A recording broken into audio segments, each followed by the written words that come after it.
मानने वाले तो विश्व भर में बहुत हैं महाराज, लेकिन राम की मानने वाले बहुत कम रह गए हैं। राम की मानने लगे ना तो दुनिया से ये जितना भ्रष्टाचार है, दुराचार है, पापाचार है, वो सब मिट जाए। जिस दिन राम की मानने लगोगे उस दिन सुखी हो जाओगे। उस दिन दुनिया में, समाज में, परिवार में ये सारे विवाद ही खत्म हो जाएंगे।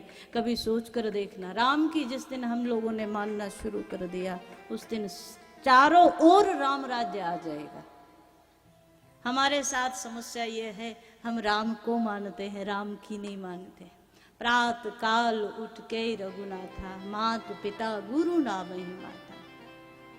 यदि राम की मानते होते तो एक क्षण के लिए सोच कर देखो, वृद्धाश्रम में जिनके माँ बाप बैठे हैं वो किसके माता पिता है? यदि राम की मानते होते तो वृद्धाश्रम में किसी के माता पिता नहीं होते महाराज। यदि राम की मानते होते तो गौशालाओं के दरवाजों पर भटकती हुई गाय, सड़कों पर ऐसे ही पॉलीथीन खाती हुई गाय, ऐसे ही कचरा खाती हुई गाय, वो किसी सड़क पर नहीं मिलती महाराज, यदि राम की मानते होते। थोड़ा सा कड़वा लग रहा हो ना, सुनने में थोड़ा खराब सा लग रहा होगा, लेकिन सच्चाई यही है। राम को तो सब मानते हैं, मंदिर में जाते हैं तो बहुत प्रार्थनाएं सब करते हैं, स्तुतियां सब करते हैं, लेकिन राम की भी ज्यादा नहीं तो एक आध तो मान ही लो। गौ माता की जय सब बोलते हैं, और कई लोग तो हमने कहते हुए भी सुने हैं। कई लोग तो, अब नाम तो यहाँ से क्या लें, कई लोग तो कहते हैं कि सरकार की वजह से बड़ी विडंबना हो गई है, गौ माताएं ज्यादा बढ़ गई है ना। आजकल तो ये भी ज्यादा चल रहा है। आपके यहाँ ज्यादा हो रहा है क्या? सरकार की वजह से हो गया है ना? क्यों? सरकार गाय लेके आई, सरकार ने गाय पैदा की।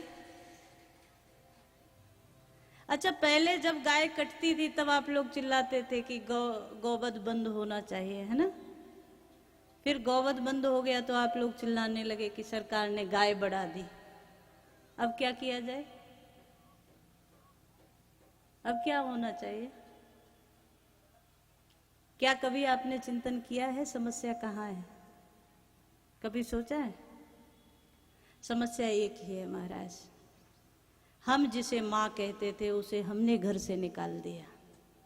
समस्या एक है, हम जिसे माँ कहते थे, जिसे हमने परिवार में माँ का दर्जा दिया था, आज हमने उसका दूध निकाला और घर से निकाल दिया, सड़क पर कचरा खाने के लिए छोड़ दिया।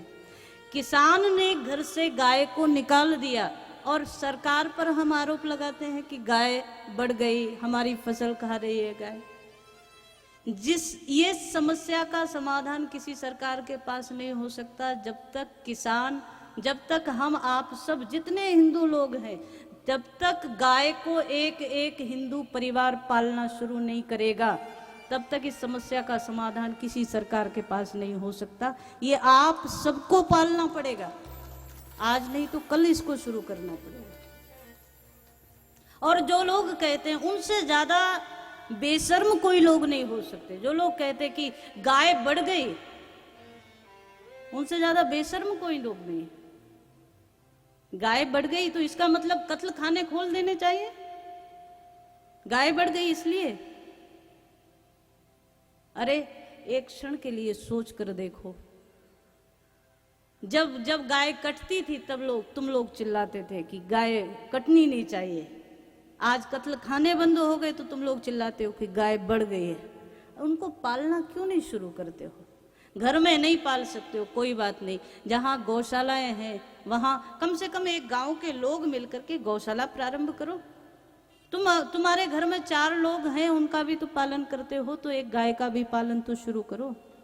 और एक बात निश्चित मान करके चलो, जितने हिंदू परिवार हैं अगर एक व्यक्ति एक गाय का भी पालन कर ले, इतनी गाय नहीं है कि उनका पालन नहीं हो सकता।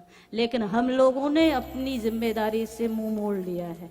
इसीलिए हाँ, संत लोग कर रहे हैं व्यवस्थाएं, वो कहाँ से करेंगे? जब समाज के लोग सहयोग नहीं करेंगे तो वो कहाँ से करेंगे? कहाँ से करेंगे बताओ? समाज के लोग मुंह फेर करके चले जाते हैं। गौ माता की जय बड़ी जोर से बोलते हैं, लेकिन गौ सेवा नहीं करना चाहते, माता पिता की सेवा नहीं करना चाहते, राम को मानते हैं पर राम की नहीं मानेंगे। कैसे कथा सफल होगी, कभी सोचा है?